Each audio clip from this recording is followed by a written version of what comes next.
கர்த்தருடைய பரிசுத்தமுள்ள நாமம் மகிமைப்படுவதாக. இந்த ஆசீர்வதிக்கப்பட்ட நல்ல வேளையில் சற்று நேரம் ஆண்டவருடைய வார்த்தைகளுக்கு நம்முடைய கவனங்களை திருப்பிக் கொள்வோம். நம்முடைய தியானத்துக்காக 142வது சங்கீதம் 4வது வசனத்தை வாசிக்கலாம். சங்கீதம் 142:4. வலதுபுறமாய் கண்ணோக்கி பாரும், என்னை அறிவார் ஒருவரும் இல்லை. எனக்கு அடைக்கலம் இல்லாமற் போயிற்று, என் ஆத்துமாவை விசாரிப்பார் ஒருவரும் இல்லை. தேவனுடைய மனுஷனாகிய தாவீது தனக்கு உதவி இல்லாத ஒரு சூழ்நிலையில் இந்த சங்கீதத்தை கர்த்தரை நோக்கி பாடியிருக்கிறார். அவருடைய வார்த்தைகளை நாம் கவனித்து பார்த்தால், வலதுபுறமாய் கண்ணோக்கி பாரும், என்னை அறிவார் ஒருவரும் இல்லை. எனக்கு அடைக்கலம் இல்லாமற் போயிற்று, என் ஆத்துமாவை விசாரிப்பார் ஒருவரும் இல்லை. மனிதர்களை குறித்து அவர் சொல்லும் பொழுது என்னை அறிவார் ஒருவரும் இல்லை என்று சொல்லுகிறார். அப்படி என்றால் எனக்கு தெரிஞ்சவங்க யாரும் இல்லை. இல்லாவிட்டால் அதை வேறொரு முறையில் சொல்ல வேண்டுமானால், எனக்கு தெரிந்தவர்கள் உதவி செய்வதற்கு எவரும் முன்வரவில்லை. இந்த வசனத்தின் கடைசி பகுதியில் என் ஆத்துமாவை விசாரிப்பார் ஒருவரும் இல்லை. அப்படி என்றால் உதவி செய்வதற்கோ, எனக்கு ஒரு ஆறுதல் சொல்லுவதற்கோ, எனக்கு துணை நிற்பதற்கோ எந்த மனிதனும் இல்லை என்கிறது தான் அதனுடைய பொருளாயிருக்கிறது. ஒரே வார்த்தையில் சொன்னால் கைவிடப்பட்ட ஒரு நிலை. இங்கே எனக்கு அடைக்கலம் இல்லாமற் போயிற்று என்கிற வார்த்தை நாம் கவனிக்க வேண்டிய வார்த்தையாக இருக்கிறது. இன்றைக்கு நாம் தியானிக்கிற செய்தியின் தலைப்பு அடைக்கலம். இந்த காலத்தில் கூட அநேக மனிதர்களுடைய நிலை இப்படித்தான் இருக்கின்றது. தங்களை விசாரிப்பதற்கு யாரும் இல்லை. ஒருவேளை அவர்கள் ஏழைகளானது நிமித்தம், அல்லது அவர்களுக்கு உதவி செய்கிறதற்கு யாருக்கும் மனமில்லாமல் போனது நிமித்தம் என்று பல்வேறு காரணங்கள் இருக்கக்கூடும். ஆனால் இந்த உலகத்தினுடைய எந்த காரியமும் ஒரு மனுஷனுக்கு அடைக்கலம் இல்லை. யுத்தங்களின் செய்திகளை கேள்விப்படுகிறோம். அந்த பகுதிகளிலே நல்ல விலையுயர்ந்த கட்டிடங்களிலும் விலையுயர்ந்த பொருட்களையும் கொண்டு ஒரு சந்தோஷமான நிறைவான வாழ்க்கை வாழ்ந்து கொண்டிருந்தவர்கள் யுத்தங்களின் நிமித்தமாக வீடுகளை இழந்து, உடைமைகளை இழந்து, உறவுகளை இழந்து அகதிகளாக, அனாதைகளாக மாறி இருக்கின்றார்கள். இது நமக்கு சொல்லுகின்ற காரியம், இந்த உலகத்தில் நமக்கு பாதுகாப்பானது, அடைக்கலமானது, எனக்கு உதவியாய் இருப்பது அப்படி என்று நாம் நினைத்து கொள்ளுகின்ற காரியங்கள் எல்லாம் மாயையானவைகள். அவைகள் எப்பொழுது வேண்டுமானாலும் மாறி போகக்கூடும். ஆகவே நமக்கு நிலையற்ற காரியங்களில் ஒரு நாளும் அடைக்கலம் தேடக்கூடாது. மனிதர்களுடைய மனநிலை அடைக்கலம் கொடுக்காத ஒன்றாக இருக்கின்றது. எனக்கு அடைக்கலம் இல்லாமற் போயிற்று. தாவீதுக்கு உறவினர்கள் இருந்தார்கள், சகோதரர்கள் இருந்தார்கள், தாவீதுக்கு அறிமுகமான பல பேர் இருந்தார்கள். ஆனால் தாவீது சொல்லுகிறார், எனக்கு அடைக்கலம் இல்லாமற் போயிற்று. அன்பானவர்களே, நமக்கு ஏராளம் நண்பர்கள் இருக்கக்கூடும், உறவினர்கள் இருக்கக்கூடும், நம்மை சுற்றி எப்போதும் 10 பேர் இருந்து கொண்டே ஒருவேளை இருக்கக்கூடும். ஆனால் சந்தர்ப்பங்கள், சூழ்நிலைகளும் மாறும். எல்லாரும் நம்மை விட்டு விலகி போவார்கள். அடைக்கலம் அற்ற ஒரு நிலை எல்லாருக்கும் உண்டாகும். இங்கே அடைக்கலம் என்கிற இந்த வார்த்தையினுடைய பொருள் என்ன அப்படி என்றால், தமிழிலே அதற்கு ஆபத்தும் துன்பங்களும் அல்லது எதிரிகளிடமிருந்து ஒரு பாதுகாப்பற்ற சூழ்நிலைகளும் உண்டாகும்போது பாதுகாப்புக்கு ஒரு மனிதன் ஒரு தஞ்சம் அடையக்கூடிய ஒரு இடம் அல்லது நபர். இதுதான் அதனுடைய டெஃபினிஷன். அப்போ வாழ்க்கையில் வரக்கூடிய ஆபத்து, துன்பம், மனிதர்களால் வரக்கூடிய பிரச்சனை, இவைகளிலிருந்து தன்னை பாதுகாத்து கொள்ளும்படிக்கு ஒரு மனுஷனுக்கு அந்த பாதுகாப்பை பெற ஒரு மனுஷன் சென்று சேருகின்ற இடம் அல்லது நபர். இந்த அடிப்படையில் நம் வேத வசனங்களிலே நாம் பார்க்கும் பொழுது ஏசாயா தீர்க்கதரிசன புஸ்தகம் 25வது அதிகாரம் 4வது வசனத்தை வாசிக்கலாம். கொடூரமானவர்களின் சீறல் மதிலை மோதி அடிக்கிற பெருவெள்ளத்தைப் போல் இருக்கையில், நீர் ஏழைக்கு பெலனும் நெருக்கப்படுகிற எளியவனுக்கு திடனும் பெருவெள்ளத்துக்கு தப்பும் அடைக்கலமும் வெயிலுக்கு ஒதுங்கும் நிழலுமானீர். நமக்கு நன்றாக அறிமுகமான வசனம்தான் இது. கொடூரமானவர்களின் சீறல் மதிலை மோதியடிக்கிற பெருவெள்ளத்தை போல் இருக்கையில் நீர் ஏழைக்கு பலனும் நெருக்கப்படுகிற எளியவனுக்கு திடனும் பெருவெள்ளத்துக்கு தப்பும் அடைக்கலமும் வெயிலுக்கு ஒதுங்கும் நிழலுமானீர். இந்த வசனத்திலே பெருவெள்ளத்துக்கு தப்பும் அடைக்கலத்தை குறித்து சொல்லப்பட்டிருக்கின்றது. பெருவெள்ளம் அப்படி என்றால் திடீரென்று ஒரு காட்டாற்று வெள்ளம் வந்து மோதி ஒருவனை அடித்து செல்லும் பொழுது அதற்கு தப்பும்படி அவனுக்கு ஒரு பாதுகாப்பான இடம் கிடைக்கின்றது எப்படி இருக்குமோ அதுபோல தேவன் இருக்கிறார் என்று சொல்லப்பட்டிருக்கிறது. பெருவெள்ளம் என்றால் என்ன? பரிசுத்த வேதாகமத்திலே சொல்லப்பட்டிருக்கிற அநேக வார்த்தைகள் ஞான அர்த்தம் உள்ளவைகள் அல்லது தெய்வீக பொருள் உள்ளவைகளாக ஒரு உவமை நடையிலே சொல்லப்பட்டிருக்கும். இந்த வசனத்தில் பெருவெள்ளத்துக்கு தப்பும் அடைக்கலம், அது ஒரு இயற்கை நிகழ்வை இங்கே சித்தரிக்கிறதாக காணப்பட்டாலும் அதற்குரிய ஒரு அர்த்தத்தை இந்த வசனமே சொல்லுகின்றது. பெருவெள்ளம் என்றால் இந்த வசனத்தினுடைய தொடக்க பகுதியில் பார்க்கும்போது கொடூரமானவர்களின் சீறல் மதிலை மோதி அடிக்கிற பெருவெள்ளத்தை போல் இருக்கையில் அப்படி என்று சொல்லப்பட்டிருக்கிறது. அப்படி என்றால் பெருவெள்ளம் என்பது கொடூரமான மனிதர்களுடைய சீறல், அப்போ அவர்களுடைய கோபம், அவர்கள் நமக்கு எதிராக எழும்பி இருக்கக்கூடிய அவர்களுடைய வைராக்கியமான மனநிலை என்கிறவைகளை குறிப்பிடுகின்றது. அப்போ இப்படிப்பட்ட மனிதர்கள், கொடூரமான மனிதர்கள் நம்மையில ரொம்ப ஆக்ரோஷமாக எழும்பி வருகின்ற பொழுது தேவன் நமக்கு பெருவெள்ளத்துக்கு தப்புகின்ற அடைக்கலத்தை போல நம்மோடு இருக்கிறார். இதுதான் கர்த்தருடைய ஆலோசனை. இது பெருவெள்ளம் என்கிறது கொடூரமான மனிதர்களின் சீறல். இன்னும் ஒரு உதாரணத்தை நம்ம பார்க்கலாம். இதே ஏசாயாவின் புஸ்தகம் 4வது அதிகாரம் 6வது வசனத்தை வாசிக்கலாம். பகலிலே வெயிலுக்கு நிழலாகவும் பெருங்காற்றுக்கும் மழைக்கும் அடைக்கலமாகவும் மறைவிடமாகவும் ஒரு கூடாரம் உண்டாயிருக்கும். இங்கே பெருங்காற்றுக்கும் மழைக்கும் அடைக்கலமாக என்று சொல்லப்பட்டிருக்கிறது. பெருங்காற்றுக்கும் மழைக்கும் இங்கேயும் இயற்கை சார்ந்த காரியத்தை தான் குறிப்பிடப்பட்டிருக்கின்றது. பெருங்காற்று மழை என்கிறதை, இந்த பெருங்காற்று என்கிறதை யோபுவின் புஸ்தகம் 1வது அதிகாரம் 19வது வசனத்தை நாம் வாசிக்கின்ற பொழுது வனாந்தர வழியாய் பெருங்காற்று வந்து அந்த வீட்டின் 4 மூலையிலும் அடிக்க அது பிள்ளைகளின் மேல் விழுந்ததினால் அவர்கள் இறந்து போனார்கள்.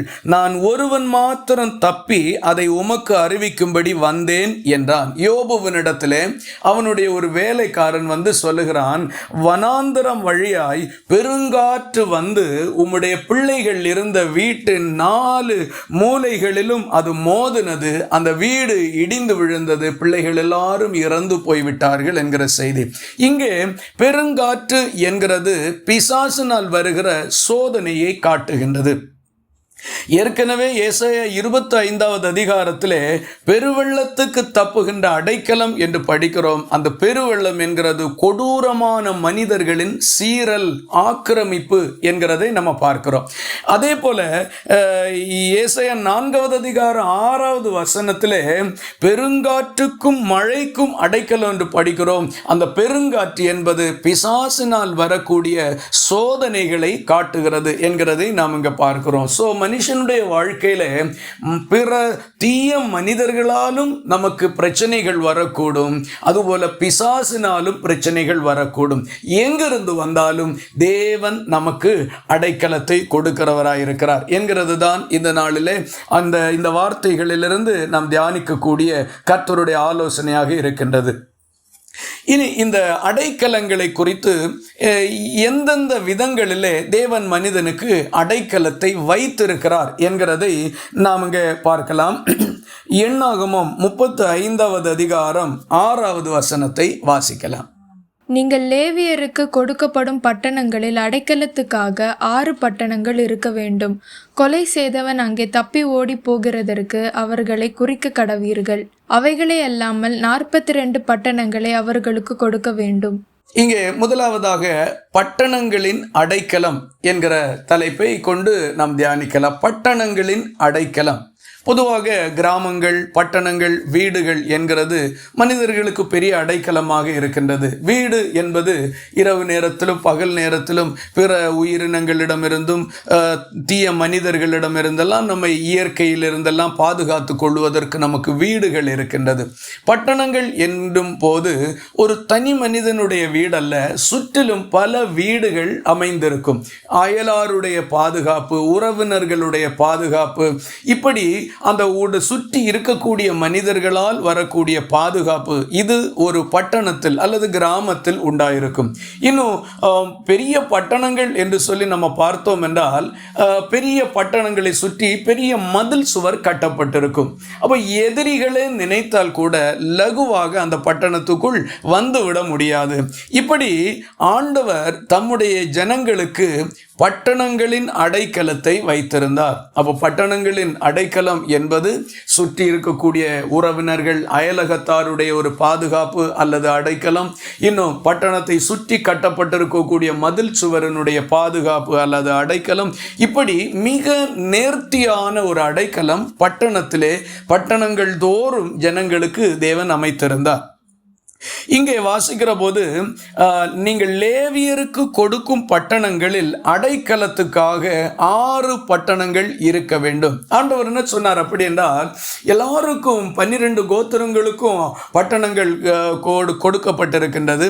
இவைகளிலே நீங்கள் லேவியர்களுக்கு, அதாவது இந்த நாட்களில் சொன்னால் தேவ ஊழியர்களுக்கு கொடுக்கும் பட்டணங்களில் அடைக்கலத்துக்காக 6 பட்டணங்கள் இருக்க வேண்டும். என்னதான் ஒரு பட்டணத்திலே அயலகத்தாருடைய பாதுகாப்பு, உறவினர்களுடைய அடைக்கலம், மதில் சுவர்களினுடைய அடைக்கலம் இதெல்லாம் இருந்தாலும் விசேஷமாக அடைக்கலத்துக்கென்று தேவன் 6 பட்டணங்களை இஸ்ரவேலின் 12 கோத்திரங்களிலும் நியமித்திருந்தார். இந்த அடைக்கல பட்டணங்கள் எதற்காக தேவன் அப்படி நியமித்திருந்தார் அப்படி என்றால், ஒரு மனிதன், இந்த வசனத்திலே நம்ம படிக்கிறோம், கொலை செய்தவன் அங்கே தப்பி ஓடி போகிறதற்கு அவைகளை குறிக்க கடவீர்கள்.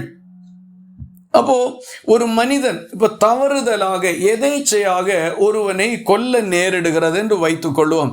உதாரணத்திற்கு அவன் ஏதோ ஒரு இதற்காக ஒரு கல்லை எறிகிறான்.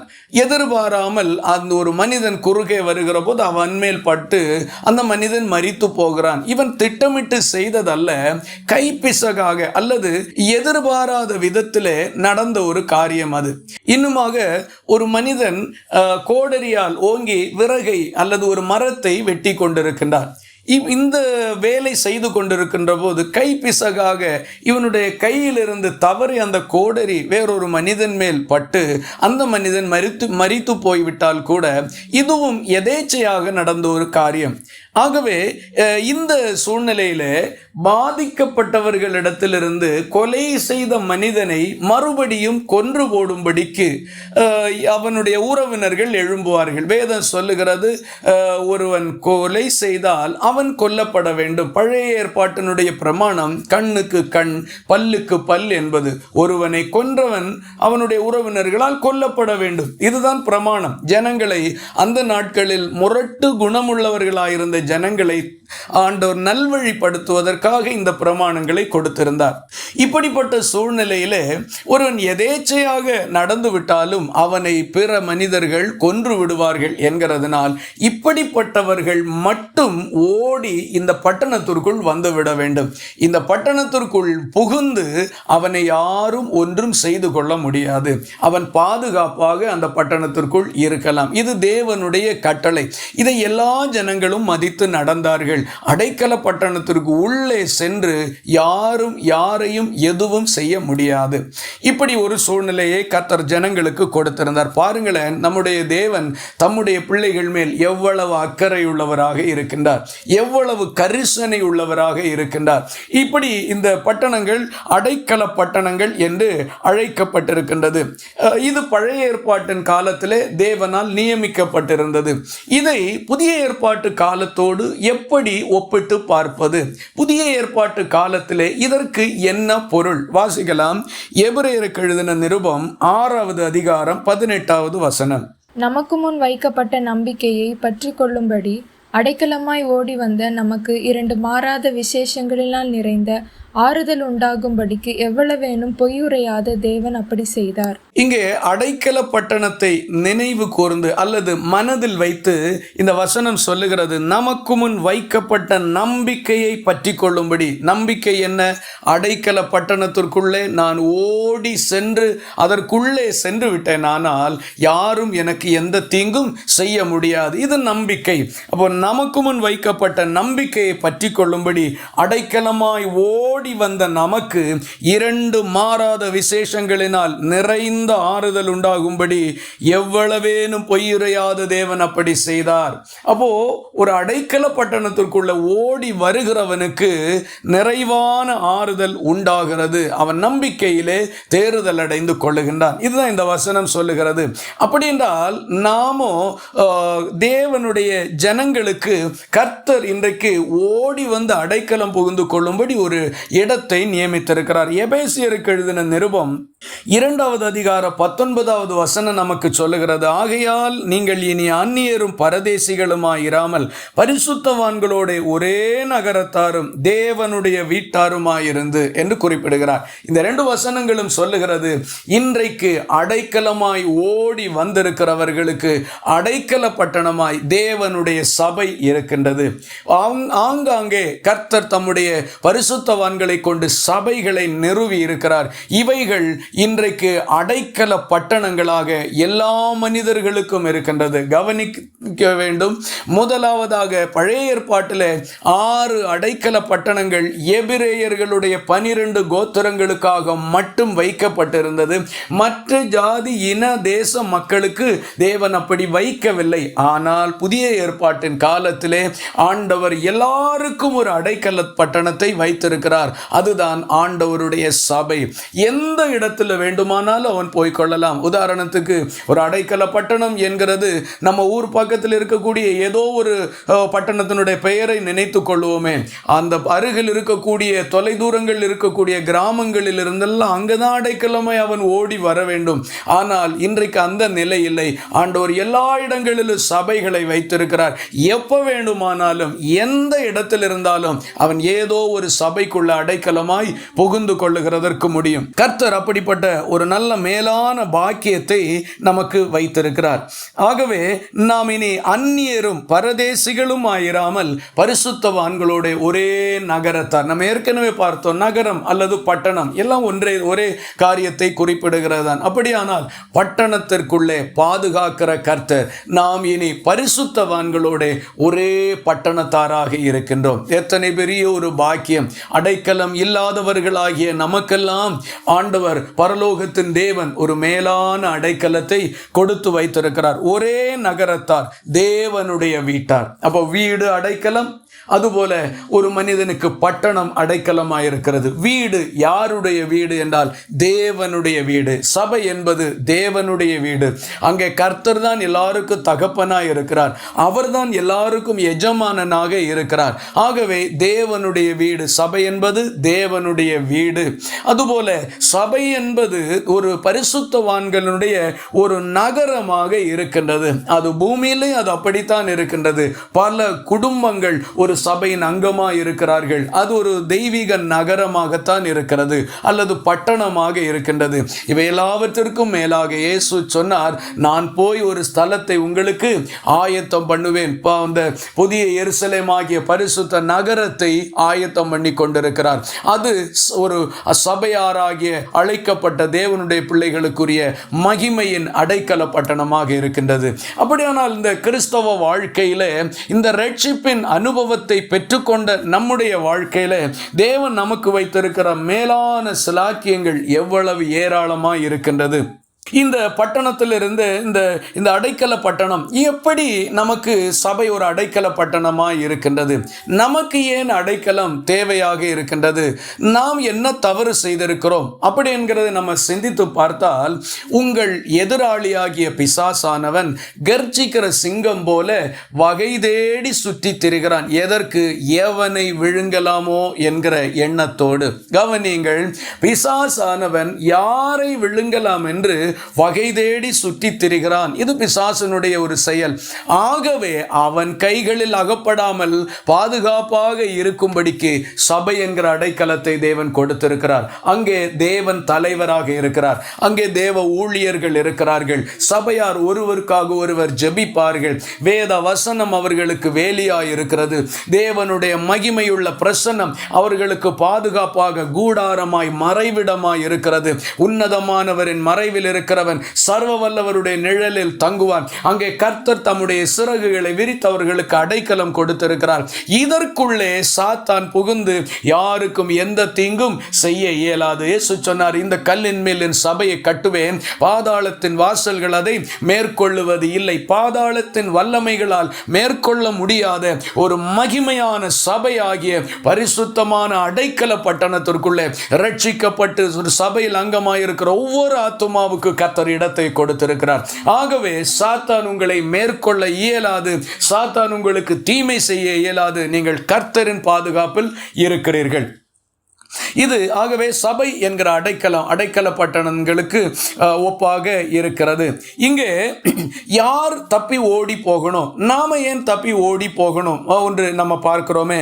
அதுல ரோமருக்கு எழுதின நிருபம் 6வது அதிகாரம் 23வது வசனத்தை வாசிக்கலாம். பாவத்தின் சம்பளம் மரணம், தேவனுடைய கிருபை வரமோ நம்முடைய கர்த்தராகிய இயேசு கிறிஸ்துவினால் உண்டான நித்திய ஜீவன். இந்த வசனம் சொல்லுகிறது பாவத்தின் சம்பளம் மரணம். இன்றைக்கு மனிதனை எது துரத்துகிறது என்றால் மரணம்தான். வேற எதுவும் மனிதனை துரத்துகிறதில்லை. பிறந்தது முதற்கொண்டு மனிதனோட ஆயுசு நாள் முடிகிறது வரைக்கும் அவனை துரத்தி துரத்தி வந்து கொண்டிருக்கக்கூடிய ஒரே ஒரு காரியம் மரணம் என்கிறது தான். மனிதன் யாருக்கும் அஞ்சாதவனாக இருந்தாலும் மரணத்திற்கு அஞ்சி நடுங்கி போய்விடுகின்றான். நம்ம வாழ்க்கையை எடுத்துக்கொள்ளுவோமே, நம்ம யாரும் துரத்தவில்லை, நாம் யாரும் பயந்து ஓடி ஒளிகிறவர்கள் ஒன்றும் அல்ல. ஆனால் மனிதனுக்கு எல்லாருக்குள்ளேயும் இருக்கக்கூடிய ஒரு மிகப்பெரிய அச்சம் மரணத்தை குறித்து. இப்போ ஒரு வாகனத்தை ஓட்டி செல்கிறோம், தவறுதலாக ஓட்டிவிட்டால் விபத்து ஏற்பட்டு மரணம் ஏற்பட்டு விடுமோ, சம்பவித்து விடுமோ, இது ஒரு மனிதனுக்குள்ளே இருக்கிற எண்ணம். நோய்வாய்ப்பட்டு விட்டால் இது என்னை மரணத்தில் கொண்டு போய் விட்டு விடுவோமோ, அல்லாவிட்டால் வேறு யாரோ ஒரு மனிதர்களோடு பிரச்சனை தகராறு ஏற்பட்டு விட்டால் அவர்கள் என்னை கொன்று விடுவார்களோ, இப்படிப்பட்ட இந்த எல்லாவற்றிலையும் நாம் பார்க்கும் பொழுது மனுஷனுக்கு இருக்கக்கூடிய மிகப்பெரிய அச்சம் மரணம் என்கிறது. இந்த வசனம் அதைத்தானே சொல்லுகிறது, பாவத்தின் சம்பளம் மரணம். ஏதேன் தோட்டத்திலே சம்பவித்த பாவம், கீழ்ப்படியாமை என்கிற பாவத்தின் சம்பளம், கூலி மரணமாக மாறிவிட்டது. இன்றைக்கு மனிதன் பாவத்தில் உருவாகி பாவத்திலே வளர்ந்து பாவத்திலே மரித்து போகிறான். இது அவனுடைய நிலையாக இயல்பாக நடைமுறையாக இருக்கின்றது.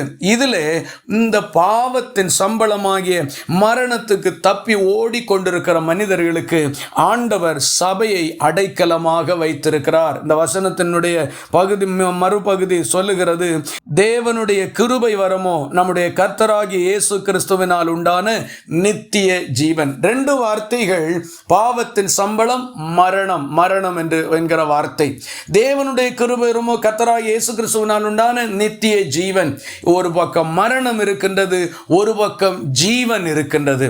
இந்த உலகத்திலே பாவத்தின் சம்பளமாகிய மரணம் மனுஷனை துரத்துகின்றது. சபையிலே கிறிஸ்துவனுடைய நித்திய ஜீவன் அவனுக்கு அடைக்கலமாயிருக்கிறது. சபையினுடைய மேன்மையே அதுதான். அன்பானவர்களே, சபையிலே கர்த்தரை ஆராதிக்கிற நீங்கள் பாக்கியவான்கள். இந்த ரட்சிப்பின் நற்செய்தியை ஏற்றுக்கொண்டு கர்த்தரை உத்தமமாய் பின்பற்றுகிற நீங்கள் ஆசீர்வதிக்கப்பட்டவர்கள். மரணத்திலிருந்து ஜீவனுக்குள்ளே அடைக்கலமாக நீங்கள் வருகிறீர்கள். எந்த மனுஷன் இயேசு கிறிஸ்துவ ஊழிய செய்த நாட்களிலே நாம் பார்த்தோம் என்றால், இயேசுவினிடத்தில் வந்த எல்லாரும் விடுதலை அடைந்தார்கள். வியாதியில் இருந்தவன், மரணம் சம்பவித்து விடுமோ என்கிற அச்சத்தில் இருந்தவன் விடுதலை அடைந்திருக்கிறான். ஏன், மரித்து போனவர்கள் கூட விடுதலை அடைந்திருக்கிறார்கள். எதனாலே என்றால் அவருக்குள் ஜீவன் இருக்கின்றது. மனுஷனை ஜீவ ஆத்துமாவாக மாற்றின கர்த்தரிடத்திலே ஒரு மனுஷன் வரும் பொழுது மரணமே அங்கே ஜெயமாக ஜீவனாக மாறிவிடுகிறது. இதுதான் அந்த அனுபவம். நம்மால் அல்ல, தேவனால் அப்படி ஆகின்றது. ஆகவே இங்கே கர்த்தரிடத்திலே ஓடி வருகிறவன் தன்னுடைய பாவத்தின் சம்பளமாகிய மரணத்திலிருந்து தப்பித்து கொள்ளும்படிக்கு ஓடி வருகிறான். கர்த்தர் அங்கே அவனுக்கு ஜீவன், நித்திய ஜீவன் என்கிற அடைக்கலத்தை கொடுத்து பராமரிக்கிறார். இனி சபையிலே அல்லது இந்த அடைக்கல பட்டணத்திலே ஒரு மனிதன் எவ்வளவு காலம் அடைக்கலமாய் இருக்கிறதற்கு முடியும்? அது ரொம்ப மிகவும் யோசிக்க வேண்டிய ஒரு காரியம். எத்தனை ஆண்டுகள், எவ்வளவு காலம் அவன் அங்கே அடைக்கலமாய் இருக்கிறதற்கு முடியும்? எண்ணாகமம் 35வது அதிகாரம் 25வது வசனத்தை வாசிக்கலாம். கொலை செய்தவனை பழிவாங்குகிறவனுடைய கைக்கு தப்புவித்து அவன் ஓடி போயிருந்த அடைக்கல பட்டணத்துக்கு அவனை திரும்ப போகும்படி செய்ய கடவர்கள். பரிசுத்த ஸ்தலத்தினால் அபிஷேகம் பெற்ற பிரதான ஆசாரியன் மரணம் அடையும் மட்டும் அவன் அதிலே இருக்க கடவன். இந்த வசனத்திலே பிற்பகுதியை கவனிக்கும் பொழுது பரிசுத்த தைலத்தினால் அபிஷேகம் பெற்ற பிரதான ஆசாரியன் மரணம் அடையும் மட்டும் அவன் அதிலே இருக்க கடவன். அந்த பட்டணத்திற்கென்று ஒரு பிரதான ஆசாரியன் ஒருவர் இருப்பார்.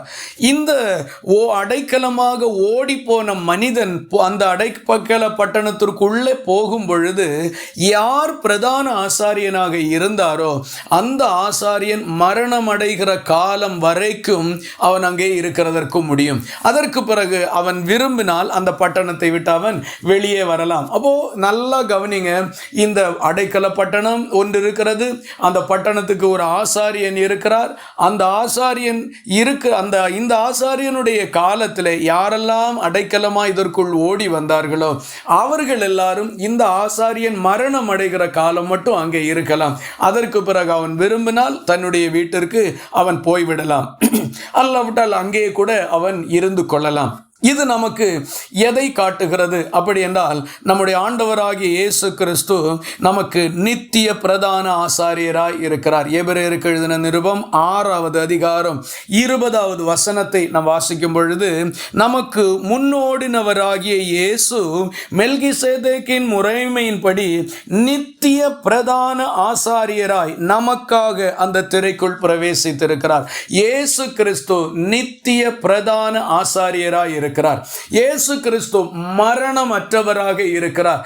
அவர் அல்பாவும் ஓமேகாவுமாய் இருக்கிறார், துவக்கமும் முடிவுமாக இருக்கிறார். அவருக்குள் மரணம் என்கிறது இல்லவே இல்லை. அவருக்குள் இருந்ததெல்லாம் ஜீவன் தான்.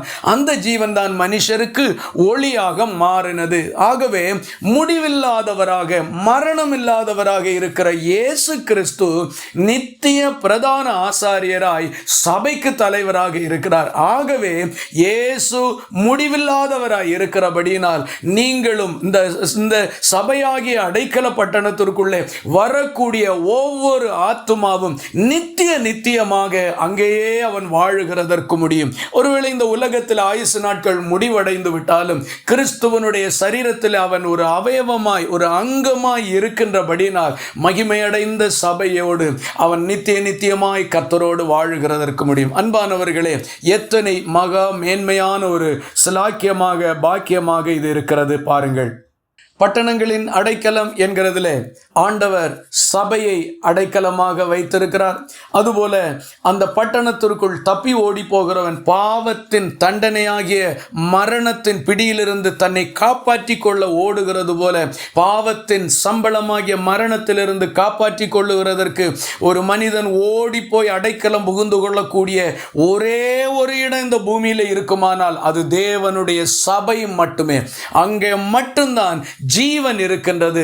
அங்கே செல்லுகிற மனுஷன் பிழைப்பான். அதுபோல அங்கே ஓடி போகிறவன் கர்த்தர் இருக்கின்ற காலமெல்லாம் அவன் கர்த்தரோடு கூட இருக்கலாம். அவர் முடிவில்லாதவர், அவர் நித்தியமானவர். நித்தியமாய் கர்த்தரோடு அவன் பாவத்தின் தண்டனையாகிய நரகத்திலிருந்து தப்புவித்து கர்த்தரோடு வாழுகிறதற்கு முடியும். சபையிலே எவ்வளவு காலம் அவர் கர்த்தரோடு இருக்கிற காலம், ஆண்டவர் இருக்கிற நித்திய காலம் வரைக்கும் அவன் கர்த்தரோடு இருக்கிறதற்கு முடியும். இனி இரண்டாவதாக ஒரு அடைக்கலம் சுயமாய் தேடின அடைக்கலம். மனிதர்களாக தேடிக்கொண்ட அல்லது உருவாக்கி கொண்ட, அமைத்து கொண்ட சில அடைக்கலங்கள். எப்போவுமே ஒரு ஒரிஜினல் இருந்தால் அதுக்கு ஒரு டூப்ளிகேட் இருக்கத்தானே செய்யும். உண்மையானது ஒன்று இருந்தால் போலியானது ஒன்று இருக்கத்தானே செய்யும். அதுபோல மனிதன் சில சந்தர்ப்பங்களிலே அவனே தனக்கு சில அடைக்கலங்களை உருவாக்கி கொள்ளுகின்றான். அதனுடைய தன்மை எப்படிப்பட்டது, பைபிள் அதை பற்றி என்ன சொல்லுகிறது என்கிறதை சற்று நம்ம பார்க்கலாம். நியாயாதிபதிகளின் புஸ்தகம் 6வது அதிகாரம் 2வது வசனத்தை வாசிக்கலாம். மீதியானியரின் கை இஸ்ரவேலின் மேல் பலத்து கொண்டபடியால் இஸ்ரவேல் புத்திரர் மீதியானியரின் நிமித்தம் தங்களுக்கு மலைகளில் உள்ள கெபிகளையும் குகைகளையும் அரணான ஸ்தலங்களையும் அடைக்கலங்கள் ஆக்கி கொண்டார்கள். இந்த வசனம் சொல்லுகிறது, கெபிகளையும் குகைகளையும் அரணான ஸ்தலங்களையும் அடைக்கலங்களாக்கி கொண்டார்கள். மனிதர்களுக்கு ஆண்டவர் வீட்டை அடைக்கலமாக வைத்திருக்கிறார், கிராமத்தை வைத்திருக்கிறார், பட்டணத்தை வைத்திருக்கிறார். இதெல்லாம் ஆண்டவர் அடைக்கலமாக வைத்திருந்த போதிலும் இவர்கள் கெபிகளையும் குகைகளையும் அரணான ஸ்தலங்களையும் அடைக்கலமாக்கி கொண்டார்கள். கெபிகள் என்பது காட்டு விலங்குகள், சிங்கம், புலி, இப்படிப்பட்ட மிருகங்கள் வாழக்கூடிய அவைகளுடைய வசிப்பிடம்தான் கெபிகள், குகைகள் என்பது. அங்கே அவைகள் தான் வசிக்கும். அங்கே விஷ ஜந்துக்கள் இருக்கும், இதுபோல துஷ்ட மிருகங்கள் இருக்கும், நரிகள் இருக்கும். இவை இப்படிப்பட்ட அந்த காட்டு விலங்குகள் வாழக்கூடிய இடங்கள் தான் கெபிகளும் குகைகளும் என்பது. அரணான ஸ்தலங்கள் என்பது பாறை வெடிப்புகள், அந்த மலைகளுடைய பிளப்புகள், இப்படிப்பட்ட இடங்கள் அரணான பாதுகாப்பான ஸ்தலங்கள். இவைகளிலே மிருகங்கள், விலங்குகள், அதாவது குறிப்பாக காட்டு விலங்குகள் தான் அங்கே தங்கி இருக்கும். அவைகளுக்கு தான் இவைகள் அடைக்கலம். இங்கே மனிதன் போயிருக்கிறான். மனிதர்கள் இந்த ஸ்தலங்களை தங்களுக்கு பாதுகாப்பான இடங்களாக மாற்றிக்கொண்டு அங்கே உள்ளே உட்கார்ந்து கொண்டிருக்கிறார்கள். எதற்கு, என்ன காரணம்? இதே வசனத்தின் நம்ம ஆரம்பத்தில் வாசிக்கிற போது, மீதியானியரின் கை இஸ்ரவேலின் மேல் பலத்து கொண்டபடியால் இஸ்ரவேல் புத்திரர் மீதியானியரின் நிமித்தம் என்று படிக்கிறோம். அப்போ இதற்கு நான் காரணம் இந்த நியாயாதிபதிகள் 6வது அதிகாரம் 1வது வசனத்திலே நம்ம வாசிக்கும் பொழுது, பின்னும் இஸ்ரவேல் புத்திரர் கர்த்தரின் பார்வைக்கு பொல்லாப்பானதை செய்தார்கள். அப்பொழுது கர்த்தர் அவர்களை 7 வருஷம் மீதியானியரின் கையில் ஒப்பு கொடுத்தார். விஷயம் இதுதான். ஏன் இவங்களுக்கு இந்த நிலைமை வந்தது? ஏன் இந்த நிலைமை? அவர்களுக்கு பட்டணங்களை விட்டு, வீடுகளை விட்டு, அடைக்கலங்களை விட்டு ஓடி போய் இப்படி குகைகளிலே, கண்மலைகளிலே, இந்த கெபிகளிலெல்லாம் ஏன் பதுங்கி கொள்ள வேண்டும்? ஏன் இவர்களுக்கு என்ன வந்தது? அப்படி என்றால், மீதியானியர்கள் என்கிற ஒரு கூட்ட ஜனங்கள் இவர்களுக்கு எதிராக யுத்தம் பண்ண வந்து விட்டார்கள். வந்து இவர்கள் பட்டணங்களுக்குள்ளெல்லாம் புகுந்து இவர்கள் நிறைய பேரை கொன்று போட்டார்கள். மீதி இருக்கிற ஜனங்கள் பயந்து ஓடி போய் குகைகளில் ஒளித்து கொண்டார்கள். வீடுகளில் இருக்கிறவன் பயந்து கொண்டிருப்பதில்லை, குகைகளில் ஓடி போகிறவன் பயந்து போய் அங்கே ஒதுங்கி விடுகிறான். இன்னும் தொடர்ந்து இந்த வசனத்தில் நம்ம வாசிக்கும் போது காரணம் என்ன அப்படி என்றால், இவர்கள் கர்த்தரின் பார்வைக்கு பொல்லாப்பானதை செய்தார்கள். தேவனுடைய பார்வைக்கு பாவமான காரியங்களை இவர்கள் செய்தார்கள். ஆகவே தேவன் இவர்களை எதிரிகளிடத்தில் ஒப்பு கொடுத்தார். இதுதான் சரியான காரியம். அப்போ இவர்கள் செய்த பாவம், இவர்களுடைய தவறு இவர்களை மிகப்பெரிய தண்டனைக்குள்ளாக கொண்டு போய் விட்டது. ஆகவே ஆண்டவர் வேறு வழி இல்லாமல் தம்முடைய சொந்த ஜனங்களானாலும் அவர்களை திருத்துகிறதற்காக தண்டனையாக பிற மனிதர்களிடத்திலே 7 வருஷங்களுக்கு ஒப்பு கொடுத்தார். 7 ஆண்டுகள். அன்பானவர்களே, கர்த்தர் சில நேரங்களில் உடனே ஆண்டவரே என்ன மன்னிச்சிருங்கப்பா அப்படின்னா உடனே மன்னிச்சு விட்டுருவார் அப்படின்ட்டு எல்லா காரியத்திலையும் நம்ம தவறாக நினைத்து நம்மை ஏமாற்றி கொள்ளக்கூடாது. நாம் செய்யக்கூடிய தவறுகள் லகுவாக மன்னிக்கத்தக்கதாக இருந்தால் கர்த்தர் மன்னித்து விடுவார். ஆனால் தண்டனைக்குரிய குற்றமாக இருந்தால் தேவன் பட்சபாதம் உள்ளவர் அல்ல. எப்படி அவர் தம்முடைய பிள்ளைகள் எப்படி பிற மனிதர்களை தண்டிக்கிறாரோ அதுபோல தம்முடைய பிள்ளைகளையும் தண்டிக்கிறவர். அவர் நீதிபரராக இருக்கிறார். ஆகவே கர்த்தர் நம்ம மன்னிச்சிருவாரு, ஆண்டவர்கிட்ட மன்னிச்சிருங்கப்பா அப்படின்னா ஆண்டவர் விட்டுருவாரு, அப்படியெல்லாம் நம்ம நினைக்க கூடாது. தவறு செய்தவன் தண்டனைக்குரியவன். அது ஆதாமாக இருந்தாலும் அவன் தண்டனைக்குரியவனாகத்தான் மாறிவிட்டான். அப்படி என்றால் பாருங்களேன், நாமெல்லாம் ஏமாத்திரம் இங்கே இந்த தேவனுடைய பார்வைக்கு பொல்லாப்பானதை செய்தார்கள். நிறைய பேர் தங்களுக்கு வேத வசனமும் கிடையாது, ஆண்டவருக்கு பயப்படுகிற பயமும் கிடையாது, பிற மனிதர்கள் என்னென்ன செய்கிறார்களோ அதுபோல இவர்களும் செய்து வாழ்ந்து கொண்டிருக்கிறார்கள். ஆபத்தான ஒரு வாழ்க்கை வாழுகிறீர்கள். வேத வசனத்தை கை கொள்ளுகிற மனுஷனுக்கு தான் ஆண்டவர் பாதுகாப்பாக இருப்பார், அவனுக்கு தான் கர்த்தர் துணையாக இருப்பார், அவனுக்கு தான் கர்த்தர் நண்பராக இருப்பார், அவனுக்கு தான் அவர் எஜமானாகவும் தேவனாகவும் இருப்பார். ஆண்டவர் சொல்லுகிறார், என்னுடைய வசனத்திற்கு நடுங்குகிறவனே நோக்கி பார்ப்பேன். அப்ப கர்த்தருடைய வார்த்தைகளை மதிக்காமல் கால்களின் கீழே மிதித்து விட்டு தான் தோன்றித்தனமாக வாழுகிற ஒரு மனுஷன், அவன் கிறிஸ்தவன் என்கிற பெயர் பெற்றிருந்தாலும், நான் அபிஷேகம் பெற்றவன் என்கிற பெயர் பெற்றிருந்தாலும், அந்நிய பாஷை பேசுகிறவன், ஊழியம் செய்கிறவன், பயன்படுகிறவன், என்ன வேண்டுமானாலும் இருக்கட்டும், பாவம் செய்கிற ஆத்துமாவே சாகும்.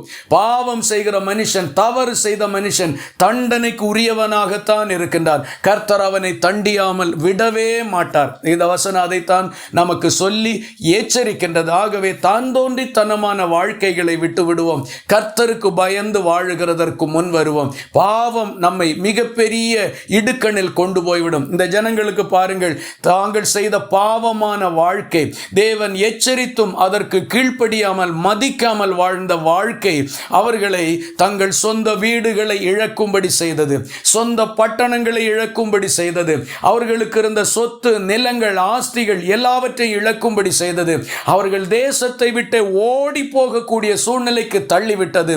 அனாதைகளாய் மிருகங்களோடு மிருகங்களாக வாழுகின்ற ஒரு கொடிய நிலைக்கு தள்ளப்பட்டார்கள். தேவனுடைய பிள்ளைகளை நன்றாக கவனித்துக் கொள்ளுங்கள். சுகமும் சுபிட்சமும் இருக்கின்ற காலத்திலே கர்த்தருக்கு நன்றியுள்ளவர்களாக வாழ பழகி கொள்ளுவோம். தேவனுக்கு விரோதமாக மிதமிஞ்சி போய் எண்ண வேண்டிய பிரகாரம் எண்ணாமலும் தன்னுடைய ஆதி நிலைகளை, தங்கள் பெற்றோர்களுடைய அந்த கீழான நிலையை எல்லாம் நினைத்து பார்த்து தாழ்விலே நினைத்த கர்த்தரை நன்றி உணர்வோடு துதித்து கர்த்தருக்கு பயந்து நடக்க தவறுகிற பட்சத்தில் எல்லாவற்றையும் இழந்து போக நேரிடும். இந்த ஜனங்களுக்கு அப்படி சம்பவித்தது. ஏனது நமக்கு எழுதப்பட்டிருக்கின்றது? இதை வாசித்து நீ உணர்வு அடைந்து கொள், உனக்கும் இது வரக்கூடும், நீ உன்னை காத்து கொள்ள வேண்டும் என்கிறது தான் இதனுடைய நோக்கமாயிருக்கிற, நமக்கு எச்சரிப்புண்டாகும்படி எழுதப்பட்டிருக்கின்றது. ஆகவே இவர்களை 7 வருஷம் மீதியானியரின் கையில் ஒப்பு கொடுத்தார். 1 மாதம் 1 வாரம் அப்படியெல்லாம் இல்லை, 7 வருஷங்கள். சில நேரங்களில் நமக்கு சில பிரச்சனைகள் நீங்காமல் தொடர்ந்து வருஷக்கணக்காக இருக்கக்கூடும். காரணம் கர்த்தர் நம்மை வெறுத்தார் என்றதல்ல, பிசாசு பேய் யாரோ செய்வினை வைத்து விட்டார்கள் அப்படி என்கிறதெல்லாம் ஒன்றுமில்லை. அப்படி என்றால் செய்வினை வைத்தால் அல்லது சூனியம் செய்தால் அது அவனை பாதிக்காதா என்றால் வேதம் தெளிவாக சொல்லுகிறது, யாக்கோபுக்கு விரோதமான மந்திரவாதமும் இல்லை, இஸ்ரவேலுக்கு விரோதமான குறி சொல்லுதலும் இல்லை. எப்படியானால் எப்படி அது சாத்தியப்படக்கூடும்? நிச்சயமாக கர்த்தருடைய வார்த்தை வேறு விதமாக இருக்கிறது. தொடர்ந்து அது நீடிக்குமானால் தேவனுடைய வார்த்தைக்கு மாறான ஒரு காரியமாக இருக்கிறதே. இன்னும் ஆண்டவர் சொல்லி இருக்கிறார், உன்னை என் உள்ளங்கையிலே வரைந்து இருக்கிறேன் என்று. கர்த்தருடைய கரத்தில் நாம் வரையப்பட்டிருக்கும் பொழுது அந்த கரத்திற்குள்ளே போய் நமக்கு தீமை செய்கிறதற்கு எந்த மனுஷனால் முடியும்? நிச்சயமாய் முடியாது. அப்படி என்றால் நாள் கணக்காய், மாத கணக்காய், வருட கணக்காய் ஒரு பிரச்சனை நம்மை விடாமல் துரத்தி கொண்டிருக்குமானால் நாம் எங்கேயோ தவறு செய்திருக்கிறோம், நாம் எங்கேயோ கர்த்தருடைய வார்த்தைக்கு மீறி நடந்திருக்கிறோம் என்கிறதை நினைவில் கொள்ள வேண்டும். பிற மனிதர்களையும் பிசாசையும் குற்றப்படுத்துகிறதை நிறுத்திவிட்டு நான் எங்கே தவறிவிட்டேன் என்கிறதை சிந்தித்து பார்க்கிறதற்கு நாம் முன்வர வேண்டும். இதுதான் கர்த்தருடைய வார்த்தை, இதுதான் கிறிஸ்தவ வாழ்க்கை, இதுதான் வேத வசனத்தின் நன்னெறி ஜீவியமாக இருக்கின்றது. நாம் அதைத்தான் செய்ய வேண்டும். ஆகவே நமக்கு இருந்த ஆசீர்வாதங்கள் திடீரென்று இழந்து போகுமானால் நாம் சிந்திக்கணும், நான் எங்கே தவறு செய்து விட்டேன், எங்கே தவறு இழைத்து விட்டேன். கர்த்தரிடத்தில் மனத்தாழ்மையோடு திரும்பினால் உடனே கர்த்தர் தீங்குக்கு மனஸ்தாபப்படுகிறவராய் இருக்கிறார். ஆகவே இந்த நிலை அவர்களுக்கு வந்தது. இவர்கள் மீதியானியர்கள் வருவார்கள், இவர்களை துரத்தி விட்டு அந்த வீடுகளிலே அந்த இவர்களுடைய ஆடு மாடுகள் எல்லாவற்றையும் கொள்ளையடித்துக் கொள்வார்கள். அப்புறம் இவங்களுடைய விவசாய நிலங்களிலே பயிர்கள் எல்லாம் முற்றி வரக்கூடிய நேரத்தில் அறுவடை நாட்கள் நெருங்குகிற போது தான் அவங்க வரவே செய்வாங்க. வந்து அறுவடையில் அந்த பலனை எல்லாம் அவர்கள் அறுவடை செய்து கொண்டு போய்விடுவார்கள். இவர்கள் ஒன்றுமில்லாதவர்களாய் எல்லாம் இழந்தவர்களாக மாறிவிடுவார்கள். அன்பானவர்களே, ஒருவேளை கவனிக்கிற உங்கள் வாழ்க்கையில் பல பிரச்சனைகள், இழப்புகள், என்னவென்று தெரியாத சோதனைகள், தீங்குகள் தொடர்ந்து வந்து கொண்டிருக்குமானால், ஆண்டவரே, நான் எங்கே தவறு செய்தேன், என்னுடைய குற்றங்கள் என்ன, எனக்கு அதை உணர்த்தி காண்பீங்க ஆண்டவரே, என்னுடைய பாவங்களை எனக்கு மன்னித்தருளும் ஆண்டவரே, எனக்கு புரிய வைங்க ஆண்டவரே, நான் அதை புரிந்து கொண்டு அதிலிருந்து வெளியே வருகிறேன் என்று கர்த்தரிடத்திற்கு திரும்புங்கள். மகா பெரிய மேன்மையான ஆசீர்வாதங்களை பெற்றுக்கொள்ளுகிறதற்கு முடியும். ஆகவே நாம் இங்கே 2 காரியங்களை பார்த்திருக்கிறோம். தேவன் நமக்கு கொடுக்கக்கூடிய மேன்மையான அடைக்கலத்தை குறித்து பார்த்திருக்கிறோம். அடைக்கலம் என்பது ஒரு பாதுகாப்பற்ற நிலையில் ஒரு தீங்கு, துன்பம் ஒருவனை தொடர்ந்து கொண்டிருக்கும் பொழுது அவன் பாதுகாப்புக்காக புகுந்து கொள்ளக்கூடிய ஒரு இடம் அல்லது ஒரு நபர் என்கிறதா அடைக்கலம் என்கிறது. வேதத்தில் நம்ம 2 உதாரணங்களை பார்த்தோம். ஒன்று, அவன் பெருவெள்ளத்துக்கு தப்புகின்ற அடைக்கலம் என்று ஏசாயாவில் படிக்கிறோம். அதே ஏசாயாவிலேயே பெருங்காற்றுக்கு தப்பும் அடைக்கலம் என்றும் பார்த்தோம். பெருவெள்ளம் என்பது மனிதர்களால், துஷ்ட மனிதர்களால் வரக்கூடிய பிரச்சனை, அதிலிருந்து தேவன் நமக்கு அடைக்கலத்தை கொடுக்கிறார். பெருங்காற்று என்பது பிசாசினால் வரக்கூடிய மிகப்பெரிய அழிவின் சோதனையை காட்டுகிறது. அதிலிருந்தும் தேவன் நமக்கு அடைக்கலத்தை கொடுக்கிறார் என்று பார்த்தோம். முதலாவதாக பட்டணத்தின் அடைக்கலம் என்று நம்ம வேதத்தில் தியானித்தோம். ஆண்டவர் அடைக்கல பட்டணங்களை எபிரேயர்களுடைய 12 கோத்திரங்களிலேயும் 6 அடைக்கல பட்டணங்களை நியமித்திருந்தார். இந்த 6 அடைக்கல பட்டணங்களிலேயும் ஒருவன் தவறுதலாக வேறொருவனை கொலை செய்ய நேர்ந்தால், எதிர்பாராமல் அது நடந்துவிட்டால், இவன் தன்னை காப்பாற்றி கொள்ளும்படிக்கு ஜீவனை பாதுகாக்க இந்த பட்டணத்திற்குள் ஓடி வர வேண்டும். அந்த பட்டணத்திற்குள்ளே அந்த பிரதான ஆசாரியன் இருப்பார். அவர் எல்லாவற்றையும் விசாரித்து இவனை சேர்த்து கொள்வார். சேர்த்து கொண்ட போது பிறகு அந்த பிரதான ஆசாரியன் உயிரோடு இருக்கிற காலம் வரைக்கும் அந்த பட்டணத்திற்குள் அவனுக்கு அடைக்கலம் கிடைக்கும். அவன் அங்கேயே இருக்கலாம். இதை ஒரு புதிய ஏற்பாட்டிலே ஒப்பிட்டு நம்ம பார்க்கும் பொழுது, தேவனாகிய கர்த்தரிடத்தில் அடைக்கலமாய் நாம் ஓடி வந்திருக்கிறோம். யார் ஓடி வருகிறார்கள் என்றால், பாவத்தின் சம்பளமாகிய மரணம் யாரை துரத்துகிறதோ அவன் ஓடி வருகிறான். பாவத்தின் சம்பளமாகிய மரணம் மக்களை துரத்துகிறபடினால், கிறிஸ்து நமக்கு ஜீவனாக இருக்கிறபடினால், இந்த இயேசு கிறிஸ்துவின் சபையாகிய அடைக்கலத்துக்குள்ளே நம்மை கர்த்தர் கொண்டு வருகிறார். அதை அடைக்கல பட்டணமாக இன்றைக்கு வைத்திருக்கிறார். அதற்குள்ளே இயேசு கிறிஸ்துவினுடைய ஜீவன் இருக்கிறது. அங்கே நாம் பாதுகாக்கப்படுவோம். இந்த காலை வேளையில் இந்த வார்த்தைகளை கேட்டுக்கொண்டிருக்கிற நீங்கள் யாராகிலும் இன்னும் ஆண்டவருடைய வார்த்தைக்கு கீழ்ப்படிந்து ரட்சிக்கப்படாமல் ஒரு சபையில் அங்கமாக சேர்ந்து கொண்டு அங்கே கர்த்தரை ஆராதிக்காமல் இருப்பீர்களானால், பாவத்தின் சம்பளமாகிய மரணம் உங்களை துரத்தி கொண்டிருக்கிறது என்றும், உங்களை தப்புவித்துக் கொள்ளும்படிக்கு, காப்பாற்றிக் கொள்ளும்படிக்கு கிறிஸ்து எனக்கு ஜீவன் என்று சொல்லப்பட்டதும், தேவனுடைய கிருபை வரமும் நம்முடைய கர்த்தராகிய இயேசு கிறிஸ்துவினால் உண்டான நித்திய ஜீவன் என்று சொல்லப்பட்டதுமாகிய இயேசு கிறிஸ்துவின் சபையில் அடைக்கலமாக புகுந்து கொள்ளுங்கள். அவருடைய வார்த்தைக்கு கீழ்ப்படிந்து உங்களை கர்த்தருக்கு ஒப்புக் கொடுங்கள். நீங்கள் அவர் நித்திய பிரதான ஆசாரியராய், என்றென்றைக்கும் மாறாதவராய், மரணம் முடிவும் இல்லாதவராய் இருக்கிறபடினால் நீங்கள் நித்தியமாய் கர்த்தரோடு இருக்கிறதற்கு முடியும். அந்த ஆசீர்வாதங்களை கர்த்தர் உங்களுக்கு கொடுத்திருக்கிறார்.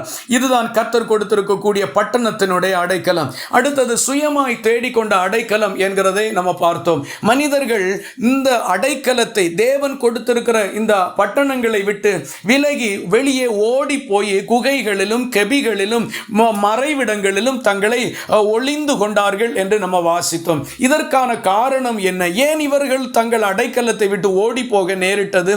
ஜனங்கள் கர்த்தருடைய பார்வைக்கு பொல்லாப்பான காரியங்களை செய்தார்கள், பாவமான காரியத்தை நடப்பித்தார்கள், தேவனுடைய வார்த்தைகளுக்கு கீழ்ப்படியவில்லை, ஆண்டவருக்கு பயந்து நடக்கவில்லை. ஆகவே ஆண்டவர் இவர்களை எதிரிகளுக்கு ஒப்பு கொடுத்தார். இந்த எதிரிகள் வந்து இவர்களுடைய விளைநிலங்களினுடைய எல்லா பொருட்களையும் கொள்ளையடித்து அறுவடை செய்து கொண்டு போய்விட்டார்கள். இவர்கள் ஆடு மாடுகள் எல்லாவற்றையும் கொண்டு போய்விட்டார்கள். இவர்கள் தங்கள் ஜீவனுக்கு பயந்து மிருகங்களின் வசிப்பிடமாகிய குகைகளிலும் கெபிகளிலும் தங்களை மறைத்து கொண்ட ஒரு நிலையை பார்க்கிறோம். இப்படி இந்த ஜனங்களுடைய பாவத்தின் நிமித்தம் இப்படிப்பட்ட சூழ்நிலைகள் உண்டானது.